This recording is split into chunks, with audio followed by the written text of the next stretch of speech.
Hello साथियों, स्वागत है आप सभी को हमारे चैनल पर।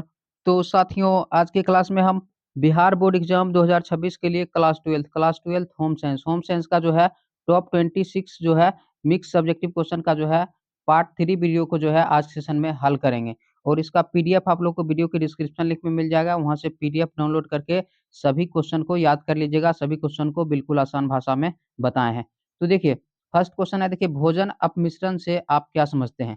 तो भोजन अपमिश्रण से आप क्या समझते हैं? देखिए, व्यापारी के द्वारा, यानी कि जो व्यापार करते हैं उस व्यापारी के द्वारा देखिए मुनाफा कमाने के उद्देश्य से देखिए खाद्य पदार्थों में सस्ती सस्ती और निम्न गुण वाले अयोग्य पदार्थों की मिलावट कर दिया जाता है। ठीक है, तो जो व्यापारी होते हैं उसके द्वारा निम्न गुण वाले अयोग्य पदार्थों की मिलावट कर दिया जाता है, जिसे भोजन अपमिश्रण कहते हैं। तो शॉर्ट क्वेश्चन 2 मार्क्स में पूछा जाता है कि भोजन अपमिश्रण से आप क्या समझते हैं। तो आप लोग याद रखिएगा कि व्यापारी के द्वारा मुनाफा कमाने के उद्देश्य से खाद्य पदार्थों में सस्ती निम्न गुण वाले अयोग्य पदार्थों की मिलावट कर दिया जाता है, जिसे भोजन अपमिश्रण कहते हैं। इसको आप लोग याद रखिएगा। नेक्स्ट क्वेश्चन है, देखिए अनाजों में किन-किन चीज़ों की मिलावट की जाती है? तो अनाजों में किन-किन चीज़ों की मिलावट की जाती है? तो देखिए अनाजों में देखिए मिट्टी हो गया, कंकर हो गया, पत्थर के चूर्ण, पेपर के देखिए कतरन हो गया, जंगली पौधों हो गया, जंगली पौधों के बीज आदि मिलाया जाता है। ये भी क्वेश्चन इंपोर्टेंट क्वेश्चन है कि अनाजों में किन-किन चीज़ों की मिलावट की जाती है। तो याद रखिएगा, अनाजों में मिट्टी, कंकर, पत्थर के चूर्ण, पेपर के कतरन हो गया, जंगली पौधों पौधों के बीज आदि मिलाया जाता है। नेक्स्ट क्वेश्चन है, देखिए आहार्य मिलावट को उदाहरण सहित परिभाषित कीजिए। तो आहार्य मिलावट क्या होता है? देखिए अवांछित पदार्थ मतलब क्या? जो भोजन होते हैं, जो खाने वाला पदार्थ होते हैं, उसमें अवांछित पदार्थ मतलब क्या? हानिकारक पदार्थों को जो है मिला दिया जाता है। तो याद रखिएगा कि आहार में अवांछित पदार्थों को मिला दिया जाता है, जिसके कारण उसकी गुणवत्ता में कमी आ जाती है। तो याद रखिएगा आप लोग कि आहार में अवांछित पदार्थों को मिला दिया जाता है, जिसके कारण उसकी गुणवत्ता में कमी आ जाती है। और देखिए, और भोजन क्या हो जाता है? और भोजन विषाक्त हो जाता है, और भोजन क्या हो जाता है? विषाक्त हो जाता है, जिसे आहारीय मिलावट कहते हैं। तो इसको आप लोग याद रखिएगा कि आहार में अवांछित पदार्थों को मिला दिया जाता है, जिसके कारण उसकी गुणवत्ता में कमी आ जाती है और भोजन विषाक्त विषाक्त हो जाती है, जिसे आहारीय मिलावट कहते हैं। देखिए, जैसे में याद रखिएगा, जैसे देखिए चने की दाल में खेसरी दाल मिला दिया जाता है, ठीक है? खेसारी दाल मिला दिया जाता है, सरसों के तेल में अर्जिमोन को बीज मिला दिया जाता है, जिस उसके बाद देखिए हल्दी पाउडर में देखिए मेटानिल येलो मिला दिया जाता है। तो आप लोग इस ऑब्जेक्टिव क्वेश्चन भी पूछा जाता है कि हल्दी पाउडर को आकर्षक दिखने के लिए क्या मिलाया जाता है? तो मेटानिल येलो मिलाया जाता है, ठीक है? और चनों के दाल में जो है कौन-से दाल जो है अशुद्धि के रूप में मिलाया जाता है? खेसरी दाल याद रखिएगा। और सरसों के तेल में क्या मिलाया जाता है? अर्जुमोन के बीज मिलाया जाता है। तो इस प्रकार आप लोग आहारीय मिलावट को याद रखिएगा। नेक्स्ट क्वेश्चन है, देखिए उपभोक्ता सुरक्षा के बारे में वर्णन करिए वर्णन करें। तो उपभोक्ता सुरक्षा, देखिए उपभोक्ता को सुरक्षा प्रदान करने के लिए, यानी कि उपभोक्ता जो होते हैं, जो कोई भी सामान खरीदते हैं, तो उसे उपभोक्ता कहते हैं। तो उपभोक्ता को सुरक्षा प्रदान करने के लिए देखिए भारत खाद्य सुरक्षा एवं मानव प्राधिकरण की स्थापना किया गया। तो याद रखिएगा, उपभोक्ता को सुरक्षा प्रदान करने के लिए देखिए भारत जो है खाद्य सुरक्षा एवं मानव प्राधिकरण की स्थापना किया गया। ठीक है? देखिए इसका संचालन भारत सरकार के स्वास्थ्य एवं परिवार कल्याण मंत्रालय के तहत किया जाता है। तो आप लोग ऑब्जेक्टिव के रूप में याद रखिएगा कि उपभोक्ता सुरक्षा का जो है संचालन किसके द्वारा किया जाता है? तो इसका संचालन जो है भारत सरकार के देखिए परिवार कल्याण मंत्रालय, ठीक है? स्वास्थ्य एवं परिवार कल्याण मंत्रालय के तहत किया जाता है। देखिए इसका मुख्यालय दिल्ली में है। इसका मुख्यालय कहाँ है? दिल्ली में स्थित है, जो राज्य के खाद्य सुरक्षा अधिनियम के विभिन्न प्रावधानों को लागू करता है, और राज्य में जो है खाद्य पदार्थों की सुरक्षा के लिए विभिन्न प्रावधानों, यानी कि विभिन्न नियमों को लागू करता है। और इसका मुख्य कार्य क्या है? तो याद रखिएगा, मुख्य कार्य है देखिए, यह खुदरा एवं थोक खाद्य पदार्थों की गुणवत्ता का जाँच जाँच करता है। तो और खाद्य सुरक्षा जो है क्या करता है कि खुदरा एवं थोक खाद्य पदार्थों की गुणवत्ता का जाँच करता है। उसके बाद देखिए यह उपभोक्ता के हितों हितों का बेहतर सुरक्षा प्रदान करता है, यानी कि उपभोक्ता जो होते हैं, जो कोई सामान खरीदते हैं, उसके हितों का जो है बेहतर सुरक्षा प्रदान करता है। उसके बाद देखिए यह उपभोक्ता विवादों का निपटारा करता है। अगर उसे किसी भी प्रकार का विवाद है उसमें, तो उस विवादों को क्या करता है? निपटारा करता है। तो ये भी क्वेश्चन इम्पोर्टेंट है, आप लोग जो है इसके बारे में याद रखिएगा। नेक्स्ट क्वेश्चन है, देखिए किन खाद्य पदार्थों पर आईएसआई मानक चिन्ह चिन्ह आईएसआई का मानक चिन्ह दिया जाता है, और इसे देने वाले ब्यूरो का नाम लिखें। तो ये भी क्वेश्चन इम्पोर्टेंट है। तो देखिए आईएसआई मार्क वाले खाद्य पदार्थ है, देखिए एयर कंडीशनर क्या है? एयर कंडीशनर हो गया, बाल आहार हो गया, बिस्कुट हो गया, छत के पंखे हो गया, च्युइंगम हो गया, सूती धागे हो गया, नलकूप, गैस चूल्हा हो गया, फ्रिज हो गया। उसके बाद देखिए यहाँ पर माचिस होगा, ठीक है, माचिस, माचिस इत्यादि, इत्यादि इन सभी पदार्थों पर देखिए आईएसआई मार्क लगा रहता है। एग्जाम में क्वेश्चन पूछा जाता है कि किन खाद्य पदार्थों पर आईएसआई का मानक चिन्ह लगा, चिन्ह जो है दिया जाता है, तो आप लोग याद रखिएगा। और इसे देने वाले संस्था का नाम देखिए, नाम तो इसके देने वाले ब्यूरो का नाम याद रखिएगा, भारतीय मानक संस्था जो है, इसे देने वाले ब्यूरो का नाम आप लोग याद रखिएगा, ब्यूरो ऑफ इंडियन स्टैंडर्ड, ठीक है, इसके बारे में आप लोग याद रखिएगा। नेक्स्ट क्वेश्चन है देखिए गर्भाशय क्या है, तो गर्भाशय के बारे में आप लोग याद रखिएगा। देखिए गर्भाशय, गर्भाशय स्त्री जनन अंग है, ठीक है, स्त्री जनन अंग है जो मलाशय की दाहिनी ओर उदर गुहा में ऊपर की ओर अवस्थित होता है। तो गर्भाशय के बारे में याद रखिएगा, गर्भाशय स्त्री जनन अंग है, यह मलाशय की दाहिनी ओर उदर गुहा में ऊपर की ओर अवस्थित होता है। देखिए यह 8 से 10 सेंटीमीटर लंबी, कितनी लंबाई होती है ऑब्जेक्टिव में पूछा जाता है, यह 8 से 10 सेंटीमीटर लंबी और 5 से 6 सेंटीमीटर चौड़ी एवं 2 से 3 सेंटीमीटर जो है मोटी होती है। तो इसके बारे में आप लोग याद रखिएगा। नेक्स्ट क्वेश्चन है देखिए भोजन विषाक्तता होने के क्या कारण है, तो भोजन विषाक्तता होने के क्या कारण है, तो देखिए सूक्ष्म जीवों द्वारा भोजन को विषैला बनाया जाता है। तो याद रखिएगा सूक्ष्म जीवों द्वारा भोजन को विषैला बनाया जाता है। देखिए भोज पदार्थ के संपर्क में आकर देखिए सूक्ष्म जीव उसके आकार हो गया, रचना हो गया, गुण हो गया तथा स्वाद में परिवर्तन ला देता है। यानी कि भोज पदार्थ के संपर्क में आकर देखिए सूक्ष्म जीव क्या करता है, उसके आकार, रचना, गुण तथा स्वाद में परिवर्तन ला देता है, जिससे भोजन विषैला हो जाता है, जिससे भोजन क्या हो जाता है, विषैला हो जाता है, जिसे खाने से उल्टी हो गया, दस्त हो गया, पेट में दर्द हो गया, पेट दर्द हो गया, सिर दर्द जैसी समस्या उत्पन्न होती है। तो याद रखिएगा भोजन विषाक्तता होने का क्या कारण है, तो याद रखिएगा कि सूक्ष्म सूक्ष्म जीवों द्वारा भोजन को विषैला बनाया जाता है। भोज पदार्थ के संपर्क में आकर सूक्ष्म जीव उसके आकार हो गया, रचना हो गया, गुण तथा स्वाद में परिवर्तन ला देता है। देखिए जिससे भोजन क्या हो जाता है, विषैला हो जाता है, जिससे खाने से उल्टी हो गया, दस्त हो गया, पेट दर्द हो गया, सिर जैसी समस्या उत्पन्न होती है, तो इसको आप लोग याद रखिएगा। नेक्स्ट क्वेश्चन है देखिए, खमीर किसे कहते हैं, इससे भोजन कैसे विषाक्त बनता है? तो खमीर किसे कहते हैं, इससे भोजन कैसे विषाक्त बनता है? देखिए खमीर खमीर एक अणुजीव यानी कि सूक्ष्म जीव होते हैं। तो खमीर क्या होते हैं? एक अणुजीव होते हैं यानी कि सूक्ष्म जीव होते हैं, जो एक एक कली के रूप में विकसित होता है। और खमीर किसके रूप में विकसित होता है? एक कली के रूप में देखिए विकसित होता है। देखिए यह बैक्टीरिया से बड़ा होता है, यह जो बैक्टीरिया यानी कि जीवाणु से बड़ा होता है, इसकी संरचना अंडाकार होती है, खमीर की संरचना अंडाकार होती है।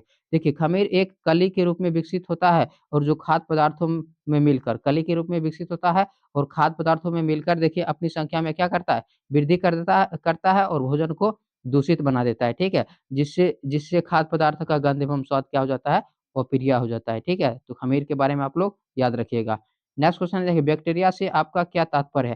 तो बैक्टीरिया से आप क्या तात्पर्य है, यानी कि बैक्टीरिया के बारे में आप क्या जानते हैं? बैक्टीरिया से क्या समझते हैं? तो देखिए वनस्पतिक शुक्राणुओं को बैक्टीरिया कहा जाता है, यानी वनस्पतियों के जो शुक्राणु होते हैं, उन्हीं को देखिए बैक्टीरिया कहा जाता है। तो इसके बारे में याद रखिएगा, वनस्पतिक शुक्राणुओं को बैक्टीरिया कहा जाता है। देखिए यह भोजन भोजन के साथ मिलकर तेजी से अपनी संख्या में वृद्धि करता है और ये बैक्टीरिया क्या करता है कि भोजन के साथ मिलकर जो है तेजी से अपनी संख्या में वृद्धि करता है और देखिए और भोजन भोजन को विषाक्त बना देता है और भोजन को विषाक्त बना देता है। कुछ बैक्टीरिया हानिकारक होते हैं और कुछ बैक्टीरिया हानिकारक होते हैं, तो कुछ बैक्टीरिया लाभदायक भी होते हैं। तो याद रखिएगा कुछ बैक्टीरिया हानिकारक भी होते हैं, तो कुछ बैक्टीरिया लाभदायक भी होते हैं। तो बैक्टीरिया के बारे में आप लोग याद रखिएगा, वनस्पतिक शुक्राणुओं को बैक्टीरिया कहते हैं। यह भोजन भोजन के साथ मिलकर तेजी से अपनी संख्या में वृद्धि करता है और भोजन को विषाक्त बना देती है। देखिए कुछ बैक्टीरिया हानिकारक होते हैं, तो कुछ बैक्टीरिया लाभदायक होते हैं। अब देखिए नेक्स्ट क्वेश्चन है, टिप्पणी लिखिए। ये भी क्वेश्चन इंपॉर्टेंट क्वेश्चन है कि टिप्पणी लिखिए। तो देखिए टिप्पणी लिखना है किस पर? भोजन की विषाक्तता, इस पर टिप्पणी लिखना है, इंपॉर्टेंट क्वेश्चन है। तो देखिए जब भोजन में विषैले जीवाणु उपस्थित हो जाते हैं, तो उसे भोजन की विषाक्तता कहते हैं। तो याद रखिएगा जब भोजन में विषैले जीवाणु उपस्थित हो जाते हैं, तो उसे क्या कहते हैं? उसे भोजन भोजन की विषाक्तता कहते हैं। इसके बारे में आप लोग याद रखिएगा, इम्पोर्टेंट है और शॉर्ट लिखा हुआ है कि जब भोजन में विषैले जीवाणु उपस्थित हो जाते हैं, तो उसे भोजन की विषाक्तता कहते हैं। नेक्स्ट क्वेश्चन है देखिए, फफूंदी क्या फफूंदी से क्या आशय है? यानी कि फफूंदी से आप क्या समझते हैं? इसके क्या हानि होती है और इसकी हानि क्या होती है? तो देखिए फफूंदी एक वनस्पतिक सूक्ष्मजीव होते हैं। तो फफूंदी क्या होते हैं? एक वनस्पतिक सूक्ष्मजीव होते हैं। देखिए पराया देखिए क्यूकर, एरेचर तथा देखिए पेनिसिलियम फफूंदी की 3 प्रमुख प्रजातियाँ हैं। तो फफूंदी की 3 प्रमुख प्रजातियाँ कौन-कौन है याद रखिएगा। फफूंदी क्या होते हैं, एक वनस्पतिक सूक्ष्मजीव होते हैं, पराया देखिए क्यूकर हो गया, एरेचर हो गया तथा पेनिसिलियम फफूंदी के 3 प्रमुख प्रजाति हैं। देखिए फफूंदी की हानि क्या है देखिए, फफूंदी खाद्य पदार्थ फफूंदी से खाद्य पदार्थ विषैला हो जाता है, फफूंदी से खाद्य पदार्थ विषैला हो जाता है, तो फफूंदी के बारे में आप लोग याद रखिएगा। नेक्स्ट क्वेश्चन है देखिए, रंगों के ह्यू से आप क्या समझते हैं? तो रंगों के ह्यू से आप क्या समझते हैं? देखिए रंगों के ह्यू, देखिए प्रत्येक प्रत्येक रंग की प्रकृति को ह्यू कहते हैं, तो प्रत्येक रंग की प्रकृति को ह्यू कहते हैं। देखिए या किसी भी रंग का नाम नाम है, या किसी भी रंग का क्या है? नाम है, तो रंग का जो नाम होता है उसी को ह्यू कहते हैं। तो आप याद रखिएगा, इम्पोर्टेंट है कि जो है प्रत्येक रंग की प्रकृति को ह्यू कहते हैं, या किसी भी रंग का नाम है। चाहे वह देखिए मौलिक हो रंग हो, चाहे वह मौलिक हो, मिश्रित हो या मध्यस्थ हो। ये सब रंग का प्रकार है, मौलिक रंग क्या होता है, मिश्रित रंग क्या होता है, मध्यस्थ रंग। हम आप लोग को टॉपिक में पढ़ाए हैं, आप लोग रंग के बारे में जो है पढ़ लीजिएगा, ठीक है? तो देखिए, तो प्रत्येक रंग रंग की प्रकृति को ह्यू कहते हैं, या किसी किसी भी रंग का क्या होता है, नाम होता है, चाहे वो मौलिक हो, मिश्रित हो या मध्यस्थ हो। जैसे देखिए पीला हो गया, इसी को रंग का नाम है पीला, हरा, उसके बाद बैंगनी, लाल रंगों के अनेक प्रकार के, इसी सब को क्या कहते हैं, रंगों के ह्यू कहते हैं। तो इसके बारे में आप लोग याद रखिएगा। नेक्स्ट क्वेश्चन देखिए, गृह सज्जा में रंगों का अत्यधिक महत्व क्यों है? अत्यधिक महत्व है क्यों? तो गृह सज्जा यानी कि में रंगों के जो है अत्यधिक महत्व है क्यों? तो देखिए गृह सज्जा में रंगों का बहुत महत्व है, गृह सज्जा में रंगों का बहुत महत्व है, क्योंकि रंगों का प्रभाव मनोवैज्ञानिक होता है। रंगों का प्रभाव क्या होता है? मनोवैज्ञानिक होता है, और ये भावनाओं को सक्रिय करते हैं, और ये भावनाओं को क्या करते हैं? सक्रिय करते हैं। देखिए रंगों का सही इस्तेमाल करने से सजावट आकर्षक दिखती है, और रंगों का सही इस्तेमाल करेंगे तो सजावट जो है आकर्षक लगती है, और मन को आनंद मिलता है, और मन को आनंद मिलता है। देखिए रंग के ज़रिए आप जो है किसी कमरे को आरामदायक, शांत महसूस करा सकते हैं, और रंग के ज़रिए ही, यानी रंग के द्वारा ही किसी कमरे को आरामदायक, शांत महसूस करा सकते हैं। तो रंग रंग गृह सज्जा में रंगों का अत्यधिक महत्व है, इसके बारे में याद रखिएगा। नेक्स्ट क्वेश्चन देखिए, रंगों रंगों यहाँ पर देखिए रंगों के होगा, रंगों के भावनात्मक प्रभाव से आप क्या समझते हैं? तो रंगों के भावनात्मक यानी कि रंगों का लोगों पर क्या प्रभाव पड़ता है, उसके बारे में बताना है। तो देखिए रंगों के भावनात्मक प्रभाव, तो देखिए विभिन्न रंगों से जो है मनुष्य की मनोवृत्तियों पर जो अलग-अलग प्रकार से निम्नलिखित प्रभाव पड़ता है, उस जिसे जिसे क्या कहते हैं, जिसे रंगों का भावनात्मक प्रभाव कहते हैं। तो आप लोग याद रखिएगा कि जो है विभिन्न विभिन्न रंगों से मनुष्य मनुष्य की मनोवृत्तियों पर अलग-अलग प्रकार से निम्नलिखित प्रभाव पड़ता है, जिसे जिसे देखिए रंगों का जो है भावनात्मक प्रभाव कहते हैं। देखिए पूरक रंग से आप क्या समझते हैं? तो पूरक रंग से क्या समझते हैं? देखिए पूरक रंग, देखिए एक प्राथमिक रंग हो गया, प्राथमिक रंग किसको कहते हैं? ऑब्जेक्टिव में पूछा जाता है। देखिए पीला हो गया, नीला हो गया या लाल, इसी को प्राथमिक रंग कहते हैं। तो देखिए एक प्राथमिक रंग और एक द्वितीयक रंग कौन होता है? देखिए हरा हो गया, बैंगनी हो गया, नारंगी हो गया। तो प्राथमिक रंग कौन-कौन होते हैं और द्वितीयक रंग कौन-कौन होते हैं? इसको आप लोग याद रखिएगा। तो देखिए पहले परिभाषा को समझिए, ब्रैकेट को छोड़कर पहले परिभाषा को समझिए कि जो है एक प्राथमिक रंग और एक द्वितीयक रंग की जोड़ी को पूरक रंग कहते हैं। यानी कि जब एक प्राथमिक रंग मिला हो और जब एक द्वितीयक रंग मिला हो, तो उसी जोड़ी को क्या कहते हैं? पूरक रंग कहते हैं। और प्राथमिक रंग होते हैं, देखिए पीला हो गया, नीला या लाल, उसके बाद देखिए हरा, बैंगनी या नारंगी। इनके बारे में आप लोग याद रखिएगा। नेक्स्ट है देखिए संबंधी रंग। तो देखिए वे रंग जिनमें एक ही जाति के रंग उपस्थित होते हैं, उसे संबंधी रंग कहते हैं। तो वे रंग जिनमें एक ही जाति के रंग उपस्थित होते हैं, उसी को क्या कहते हैं? संबंधी रंग कहते हैं। जैसे हरा हो गया, हरा नीला हो गया, हरा पीला हो गया, ये सभी क्या है? संबंधी रंग है। तो संबंधी रंग के बारे में याद रखिएगा। वे रंग जिसे जिसे जिसमें एक ही जाति के रंग उपस्थित होते हैं, उसे संबंधी रंग कहते हैं। जैसे हरा नीला, हरा पीला इत्यादि। नेक्स्ट क्वेश्चन देखिए, कला के तत्व कौन-कौन से हैं? तो कला के तत्व कौन-कौन से हैं? तो देखिए कला के तत्व है, देखिए रेखाएँ हो गया, आकार हो गया, धरातल हो गया, रंग हो गया, स्थान हो गया, प्रकाश इत्यादि कला के महत्वपूर्ण क्या है? तत्व है। तो कला के महत्वपूर्ण तत्व के बारे में याद रखिएगा, रेखाएँ, आकार, धरातल, रंग, स्थान, प्रकाश इत्यादि कला के महत्वपूर्ण तत्व है। नेक्स्ट क्वेश्चन देखिए, अभिव्यंजकता से आप क्या समझते हैं? तो अभिव्यंजकता से आप क्या समझते हैं? देखिए अभिव्यंजकता, देखिए यह वह गुण है जो एक घर को दूसरे घर घर से क्या बनाते हैं? भिन्न बनाते हैं, अलग बनाते हैं। याद रखिएगा, ऑब्जेक्टिव क्वेश्चन पूछा जाता है, वह गुण जो एक घर को जो है दूसरे घर से भिन्न बनाता है, उसे क्या कहते हैं? अभिव्यंजकता कहते हैं, ठीक है? इसके बारे में याद रखिएगा। नेक्स्ट है देखिए रंगोली क्या है? तो रंगोली के बारे में याद रखिएगा, रंगोली परंपरागत सजावट की विधि है, तो यानी कि पुराने समय से चले आ रहे सजावट की विधि है। तो रंगोली के बारे में याद रखिएगा, रंगोली परंपरागत सजावट की विधि है। देखिए रंगोली साधारणतः दरवाजे की दहलीज हो गया, दहलीज पर, आंगन में या घर के बरामदे में बनाई जाती है। तो रंगोली के बारे में याद रखिएगा, रंगोली परंपरागत सजावट की विधि है। रंगोली साधारणतः जो है दहलीज पर, आंगन में या घर के बरामदे में बनाई जाती है। इसके बारे में याद रखिएगा। नेक्स्ट क्वेश्चन है, देखिए धुलाई मशीन से आप क्या समझते हैं? यानी कि धुलाई मशीन क्या होता है? देखिए कपड़े धोने के लिए इस्तेमाल किया जाने वाला एक गृह उपयोगी उपकरण है। तो धुलाई मशीन जो है कपड़े धोने के लिए इस्तेमाल यानी कि उपयोग किया जाने वाला एक गृह उपयोगी क्या है? उपकरण है। देखिए यह शब्द ज़्यादातर उन यंत्रों पर लागू होता है जो जल उपयोगी होता है, और धुलाई मशीन जो है शब्द उन यंत्रों पर लागू होता है जिन पर क्या होता है? जल का उपयोग करती है। देखिए धुलाई मशीन समय समय एवं शक्ति बचाने में महत्वपूर्ण साधन मानी जाती है, ठीक है? क्योंकि इससे क्या होता है कि कोई जल्दी हो जाता है, कपड़ा धोना है तो जल्दी उसमें हो जाता है, साफ हो जाता है। तो धुलाई मशीन क्या है? धुलाई मशीन समय एवं शक्ति बचाने की एक महत्वपूर्ण जो है साधन मानी जाती है। देखिए यह विद्युत चालित होती है, और यह विद्युत चालित होती है तथा कई वस्त्र इसमें एक साथ धोए जाते हैं, और कई वस्त्र वस्त्र जो है इसमें एक साथ धोए जाते हैं। तो धुलाई मशीन के बारे में आप लोग याद रखिएगा। नेक्स्ट क्वेश्चन है, देखिए धुलाई मशीन के प्रकार का वर्णन करें। तो धुलाई मशीन के प्रकार का वर्णन करना है। तो देखिए धुलाई मशीनों में 4 मुख्य घटक है जो इस प्रकार है। धुलाई मशीन में 4 मुख्य घटक है जो इस प्रकार है। एक है देखिए डोली मशीन, एक है देखो सिलेंडर अथवा रोटरी मशीन, बेलनाकार मशीन, ठीक है? तो धुलाई मशीन के नाम याद रखिएगा, एक डोली मशीन होता है, एक होता है देखिए सिलेंडर अथवा रोटरी मशीन, इसी को बेलनाकार मशीन भी कहते हैं। एक होता है देखिए झूलने वाली मशीन, इसको देखिए एस एस्इलेटिंग मशीन भी एस्इलेटिंग या देखिए रॉकर मशीन भी कहते हैं। उसके बाद देखिए दबाव दबाव तथा चूसन मशीन, ये धुलाई मशीन के प्रकार का नाम आप लोग याद रखिएगा। तो देखिए सभी के बारे में क्या करना है? प्रकारों का वर्णन करना है। तो वर्णन करना है यानी कि दीर्घोत्तरीय क्वेश्चन है, तो इसके बारे में बारी-बारी से पढ़ेंगे। तो देखिए डॉली मशीन क्या होता है?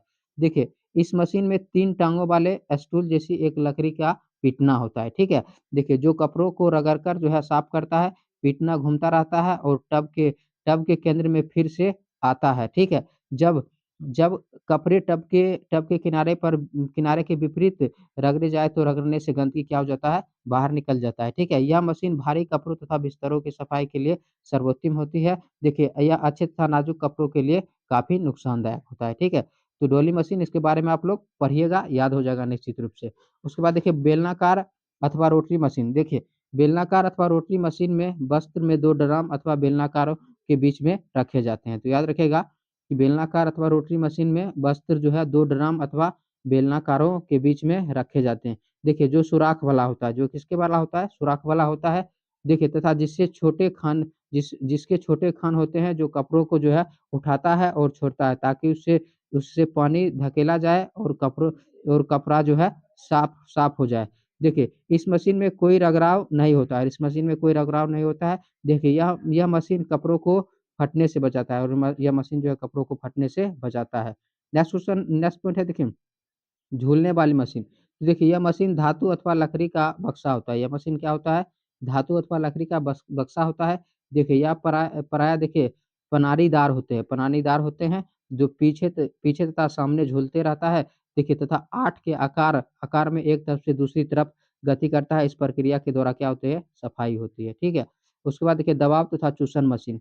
तो देखिए यह मशीन हवादार धुलाई करने वाली मशीन के नाम से जानी जाती है। तो इसके बारे में याद रखिएगा, दबाव तथा चूसन मशीन जो है हवादार धुलाई करने वाली मशीन के नाम से जाना जाता है। देखिए अच्छी धुलाई के लिए संभवतः ये मशीन अच्छा प्रकार समझा जाता है। देखिए सबसे भारी तथा सबसे गंदी परिधानों के लिए ये मशीन उचित होते हैं। सबसे भारी और सबसे गंदी परिधानों यानी कि वस्त्रों के लिए, परिधानों मतलब होता है वस्त्रों के लिए मशीन क्या होते हैं? उचित होती है। देखिए इस मशीन में केवल साबुन के पानी का आवश्यकता पड़ती है। कपड़ों को साबुन साबुन के पानी में भिगोकर यंत्र में 15 मिनट तक जो है ऊपर-नीचे दबाया जाता है, ताकि जब तक कि गंदगी निकल ना जाए। तो ये क्वेश्चन दीर्घ-उत्तरीय क्वेश्चन है, इसको आप लोग निश्चित रूप से याद कर लीजिएगा, सभी के बारे में आप लोग को बता दिए हैं।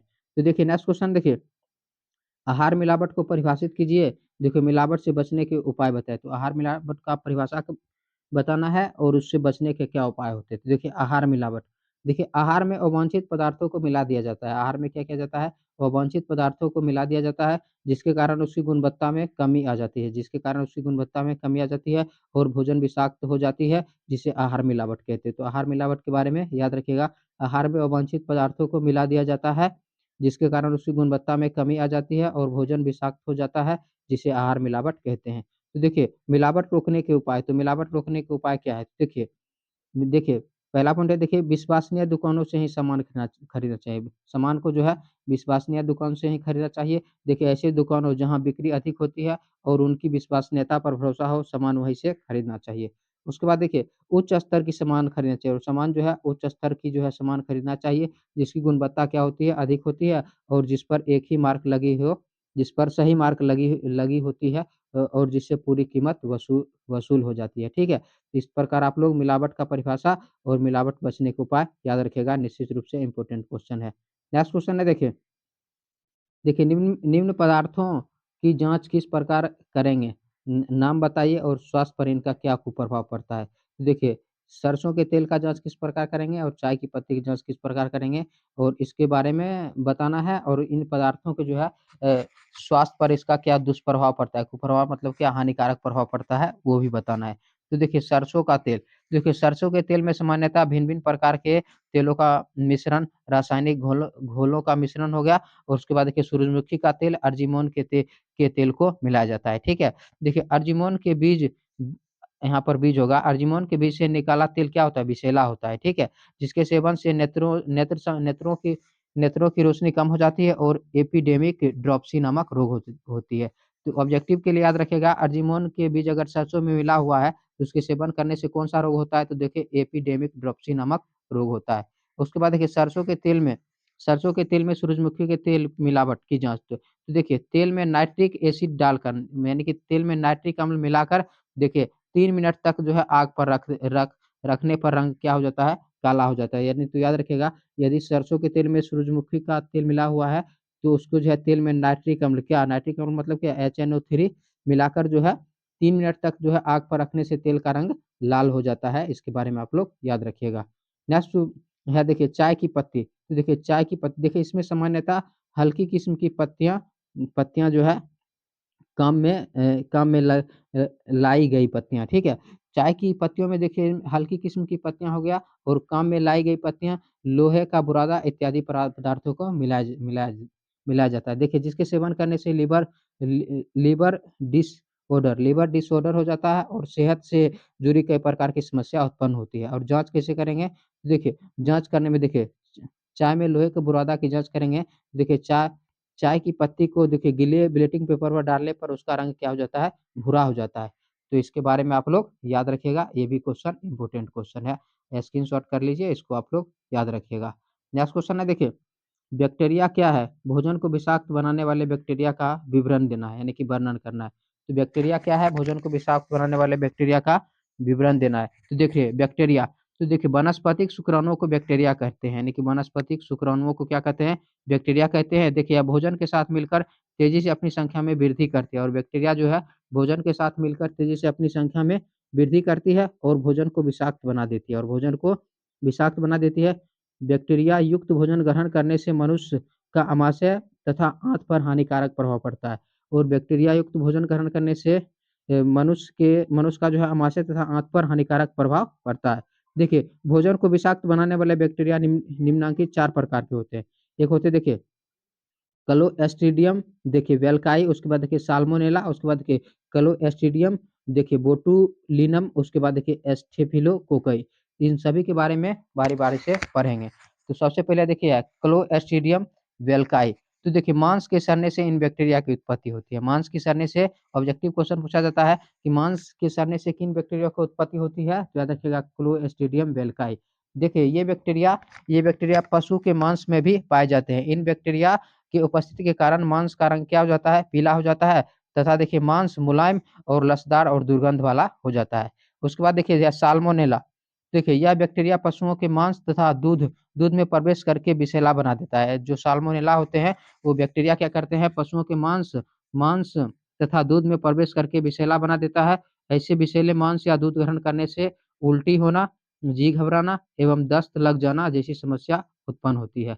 उसके बाद देखिए क्लोस्ट्रिडियम बो बोट्यूलिनम क्लोस्ट्रिडियम बोट्यूलिनम देखिए यह एक विषैला सूक्ष्मजीव होता है, यह एक विषैला सूक्ष्मजीव होता है जो भूमि पर प्रत्येक स्थान पर पाए जाते हैं, जो भूमि पर प्रत्येक स्थान पर पाए जाते हैं। यह सूक्ष्मजीव भूमि पर एवं भूमि के अंतर्गत उगने वाले साग-सब्जियों को विषैला बनाते हैं और यह जो सूक्ष्मजीव होते हैं, वो भूमि पर एवं भूमि के जो है अंतर्गत उगने वाले साग-सब्जियों को विषैला बना देता है। देखिए, जिसे खाने से उल्टी होना, सिर चकराना, जी घबराना जैसी समस्या उत्पन्न होती है। उसके बाद देखिए स्टेफिलोकोक्की तो देखिए ये बैक्टीरिया जो है रखी हुई क्रीम हो गया, पेस्ट्री हो गया तथा बासी मांस में अत्यधिक तेज़ी से पनपते हैं। देखिए, जो व्यक्ति के गले गले तथा नाक में प्रवेश करके हानि पहुँचाती है। तो इनके बारे में भी आप लोग याद रखिएगा, इम्पोर्टेंट क्वेश्चन है, इनके बारे में भी आप लोग याद रखिएगा। नेक्स्ट क्वेश्चन है देखिए अब स्वरोचित परिधान से आप क्या समझते हैं? तो स्वरोचित परिधान से आप क्या समझते हैं? देखिए अब परिधान, देखिए हमारे समाज में विभिन्न अवसरों पर भी विभिन्न प्रकार के परिधान पहने जाते हैं। परिधान मतलब क्या? वस्त्र पहने जाते हैं जिसे अवसरोचित परिधान कहते हैं। तो याद रखिएगा कि हमारे समाज में विभिन्न अवसरों पर जो है विभिन्न प्रकार के परिधान पहने जाते हैं जिसे अवसरोचित परिधान कहते हैं। देखिए जैसे विवाह हो गया, जन्मदिन हो गया, धार्मिक त्योहार, मेला, नृत्य आदि, ठीक है? उसके बाद सामान्यतः दफ्तर के कार्य हो गया, विद्यालय हो गया, कारखानों के लिए ऐसे परिधान पहने जाते हैं जो कार्य के अनुरूप होता है, ठीक है? आरामदायक होता है, अनुरूप आरामदायक, खासकर पहचान तथा सुविधाजनक हो, ठीक है? देखिए व्यक्तित्व में निखार तथा स्वयं की पहचान के लिए विवाह या जन्मदिन की पार्टी में सभ्य एवं सौम्य परिधान यानी कि वस्त्र पहने जाते हैं। त्योहारों पर संस्कृति के अनुरूप परिधान यानी कि वस्त्र पहने जाते हैं। तो इसके बारे में भी याद रखिएगा, ये भी क्वेश्चन काफ़ी इम्पोर्टेंट क्वेश्चन है। नेक्स्ट क्वेश्चन है देखिए फाइबर फाइबर यानी कि रेशा तथा फैब्रिक यानी कि कपड़ा में अंतर बताना है। तो देखिए अंतर से संबंधित क्वेश्चन भी आप लोग को 5 मार्क्स में ये क्वेश्चन पूछा गया क्वेश्चन है, इसलिए हम आप लोग को बताते हैं, आसान भाषा में है। तो देखिए फाइबर यानी कि रेशा और फैब्रिक कपड़ा में प्रमुख अंतर निम्नलिखित है जो इस प्रकार है। तो देखिए फाइबर क्या होता है? फाइबर यानी कि रेशा। देखिए यह प्राकृतिक या कृत्रिम स्रोत से प्राप्त किया जाता है। फाइबर यानी कि रेशा को प्राकृतिक या कृत्रिम स्रोत से प्राप्त किया जाता है और देखिए फाइबर कपड़ों की सबसे छोटी इकाई है और फैब्रिक देखिए कपड़ा एकल या एक से अधिक धागों के नेटवर्क होता है।